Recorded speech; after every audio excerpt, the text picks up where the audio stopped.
So Vanessa, Gaurav, I'm really excited that we're here to sit down and talk about a topic that is getting, I think, more and more interest in the conversations that we're having, right? Which is the idea of the benefits and the value around having an adaptable organization, especially in the midst of all the change that's taking place today, sort of this constant volatility, uncertainty, and what it means to be adaptable in today's marketplace.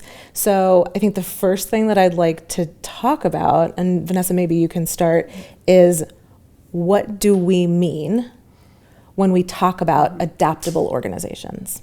How do we define them? Yeah, when we think about adaptable organizations, it's really thinking about an organization that is ready for change, that has systems and processes in place that can move quickly within that volatile, complex context that we're living in today.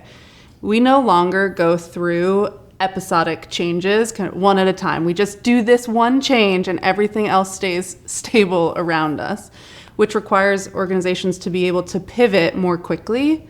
But it's also not just throwing out everything that you're doing to pivot at every kind of new idea or shift in the market. So it's really finding that balance between what needs to stay kind of reliable and efficient, but how do we also build the systems, build the structures, build the capabilities within an organization to pivot when it's warranted. You know, the way I think about this question is adaptable organizations to me is sort of three things. There's adaptability in the people, which goes to the point of change capability and individuals having the ability to make some of those pivots and be change ready. The second one is around the systems and having adaptable systems, so systems that don't hold you back when you're trying to make a change and you're trying to pivot. So that's the adaptable systems. And then the third one is, in some ways, maybe the most important, which is adaptable culture, right? So a culture that encourages things like experimentation, that encourages things like attempting to make changes and try new things, right? So I think it's an adaptable organization has to have those three. It has to have adaptable people, it has to have adaptable systems, and it has to have an adaptable culture. And the adaptable culture, the research on that goes all the way back to, when did John publish Corporate Culture and Performance?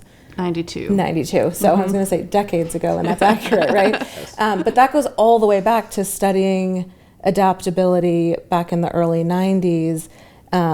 When you think about adaptable culture and the attributes that John identified through that research and the performance of those organizations that just completely blew everybody else out of the water, two things. So one is, can you both maybe talk about, maybe Gaurav, you can start with, what are some of those attributes and those key attributes that define adaptable culture? And then two, what have we learned maybe in the past 5 to 10 years that has sort of brought that research into current context with the pace of change today? Sure. So, when John wrote the book, one of the questions was, really around how does culture influence performance, right? That was the main sort of idea behind doing the research, and so one of the things to talk about is the idea of what's a high performing culture, and the research shows there's three elements to a high performing culture. There is the culture has to be strong, which to me, when I think of strong culture, I think of it as it's felt through the organization, right? It actually is felt in all parts of the organization. It has to be fit for purpose, which essentially means, look, your culture is aligned with the strategy. It's aligned with what you're trying to achieve.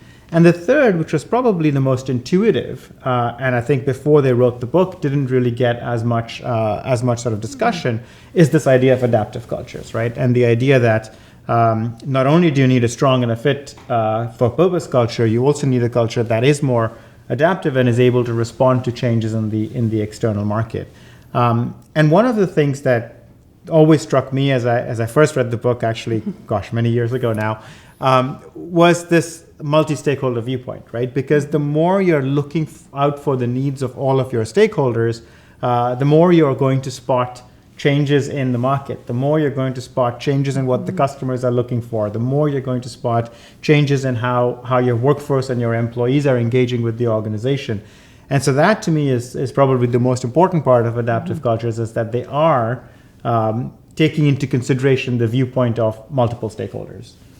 Yeah. And some of the other elements that we see in adaptive cultures are things like an appetite for risk rather than risk aversion. So leaning into what's possible. We see cultures that take a collaborative problem-solving approach rather than more bureaucratic or bias for control type of approach. And then the other one is really balancing short-term and long-term. And I think that's fed a bit by that multi-stakeholder view. When you're beholden to the shareholders and that's all you're thinking about, of course you're going to have a quarterly focus. And that's then going to drive a lot of those other attributes of risk aversion if it's not going to pay off in this quarter right out of the gate. So there are, I think, a lot of other characteristics that almost fall out of that multi-stakeholder perspective. And what we've learned over the years is that the original research that John did still holds true today. There are some things that have shifted in the context. I think the biggest shift, if you go back and really read the book with a keen focus, is a migration from the idea of kind of a burning platform being a driver for change to really opportunity-driven change. But even we were talking to another organization who really loved the book and said, we're going to look at all the publicly available data and see, are some of these metrics around performance still holding true? And at least from a financial perspective, almost all of the organizations that were outperforming their competitors still are as of 2018. So still a question if that held true through COVID. It's something I would love to kind of dig back into. We've chatted about that. We don't have the data around things like retention and recruiting, the other metrics that John had looked at, but at least from a financial perspective, it was still really carrying on decades after that research was done.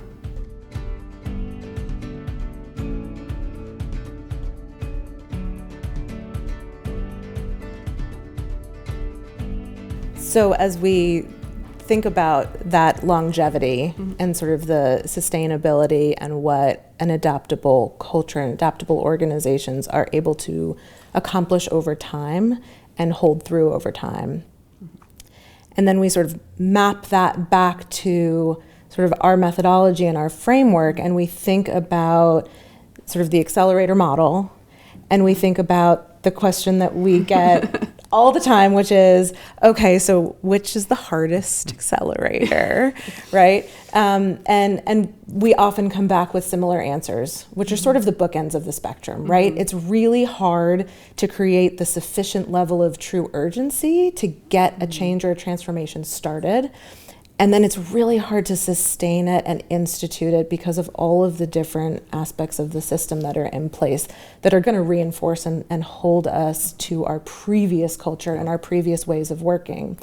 So as you think about these adaptable organizations, what do you think we can learn from their attributes and from the way that they operate that can help us as leaders and help the people that we teach and help the people that we work with to learn how to better sustain and institute their change? To me, the first question is, what do we mean when we say sustain, right? What are we sustaining? And I think that's important, particularly given what Vanessa said earlier about it's no longer about episodic change, right? Because in an episodic change event, what you're sustaining is the changes that you've made, right? So I've changed the way I do a certain process. I want to sustain how we do that process. And so the kinds of tools that you use are things like, well, make it easier to do the new process versus the old, take away, things like take away the old system, so I have to use the new system. All of those things work, right? So when you're trying to sustain an episodic change, that's sufficient. When you think about sustainment more in the sense of now what we're talking about continuous change and having to develop change capability and having to develop more adaptability, it's different. Because now actually the question of what does it mean to sustain in some ways is the same question as how do I develop an adaptable organization? Because an adaptable organization is able to constantly make the pivots that are needed to stay relevant, to do the right thing for the employees, to do the right thing for the stakeholders, to do the right thing for the customers. And so the capability that you're developing as you're trying to create an adaptable organization is exactly the same thing you need to be able to sustain change in the sense of the broader sort of continuous change and adaptability rather than episodic change or change events, right? Yeah. And I think what I would add to that is that when you hear that, it can feel overwhelming. Okay, so to sustain, I have to build this culture organization-wide, and going back to this notion of it being strong, right? And it needs to take root, but how do I do that? So while change isn't episodic anymore, starting to build the muscle with whatever significant, strategically fit for purpose change that you're going through right now, using it almost as a lab, right? Experiment with it, test new behaviors, build new ways of working and capabilities in the context of a very real change, whether it's a digital transformation, M&A, whatever it might be, but intentionally use that as a place to learn and highlight that. So highlight the new ways of working, highlight the experimentation, really help people see how that's transferable to whatever the next change is that comes along. So don't just focus on sort of the tactical or technical elements of the change, but really use it as an opportunity to start to build that capability and that muscle. Yeah, and I love the idea of what can we learn over the decades, right, of things that continue to work and continue to prove out around adaptable organizations and the attributes of those organizations and how we can build the muscle for ourselves to almost create the adaptability within ourselves as leaders, as at the individual level, to your point earlier, and then all the way through to that organizational level, but starting somewhere and building that muscle over time and thinking about it as a muscle building exercise.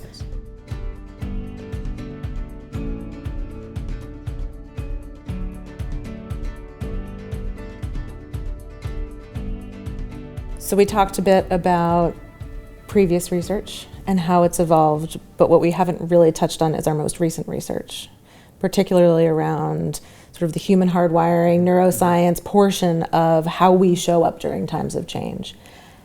How do adaptable organizations or adaptive cultures relate to our most recent research?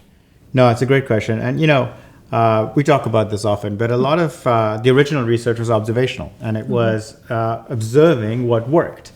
And a lot of the new research has been around, yes, observational, but also trying to understand why, right? Why is it that some of the things that we know work, like the accelerators, why do they work?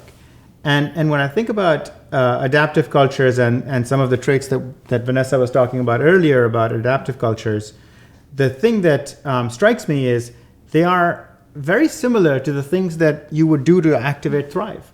They're very similar to the things that you would do to really get people's Thrive activated in an organization. And so when I look at it from that lens, and I look at it from the lens of what does Survive Thrive system tell us, and what does the brain science tell us about how to create more collaboration, how to create more innovation and curiosity, it's a lot of the same things that you're trying to do when you're trying to create a more adaptive culture as well.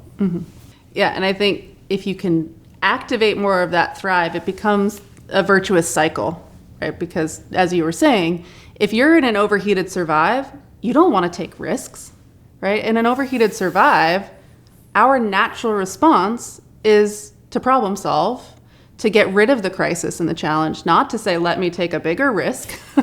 Let me put things out there in a new way and challenge the status quo. So if you can create more Thrive, you'll create more of these behaviors, which also are likely to create a lot more of the emotions and kind of chemical responses that go along with Thrive, and they can kind of build on themselves over time.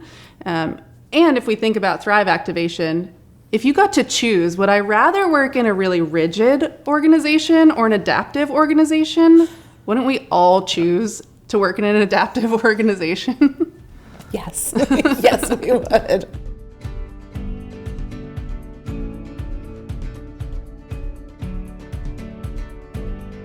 One last question, because as I'm thinking about this, the concept of adaptive organization or adaptive cultures and adaptable organizations maps really nicely into the various elements of our science of change. And the one thing we haven't talked about yet is what's the impact on this idea of the dual operating system, right? So when we think about the structures, sort of management and the hierarchy structures that we need in order to operate and run an efficient, reliable organization, and then that networked piece of the operating system that allows us to be more nimble, more creative, more flexible. How does the idea of a really strong and well-rooted adaptive culture fit into that model? Yeah, I think about it as enabling the and between the hierarchy and the network, because you're not going to let go of a lot of the management that's needed, a lot of the reliability and efficiency that's needed, because then your culture is probably not adaptive. It's probably chaotic if you let go of all of that.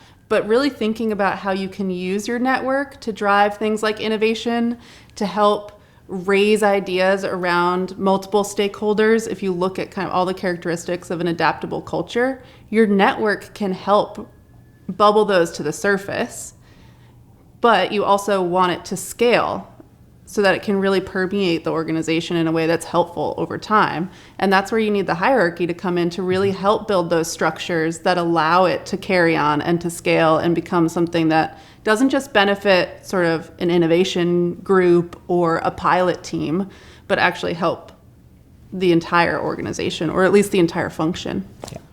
And this also goes back to what we talked about in terms of the high performance cultures, right? So the goal in the end is to create a high performing organization. And so the network and the hierarchy work in concert to do that. And the culture supports both of those. The other piece we haven't touched on much is the idea of adaptable systems. And that's something that we're only just starting to really get into, and from a research perspective, in terms of what does need to change about management systems to make them more adaptable, right? Because there is a role for management systems to play for sure. And we need management systems to also be more fit for today's level of uncertainty and volatility. And so that's something that we're starting to talk more about and starting to do some more research around. And I love that, because a lot of times I talk about in sort of the nirvana state of the dual operating system, you've got a hierarchy and a network that are challenging each other in the best ways. So you've got a network that's saying, hey, hierarchy, like, give me better stuff to work with, give me stronger systems, give me newer systems, help me figure out what needs to be in place. And then you've got the hierarchy that's saying, okay, network, like, what can you give to me? But they're constantly challenging each other to do better. And I think that idea of what adaptable systems looks like is a really interesting sort of next phase of research. This has been really helpful, and I'm really glad that we got a chance to talk through this today. I think it's a topic that's hot on a lot of people's minds, and it's something that the more organizations and the more leaders are thinking about it, the more capable that they're going to be to go through whatever's coming next. Right? Yeah. So thank you so much. Thank you.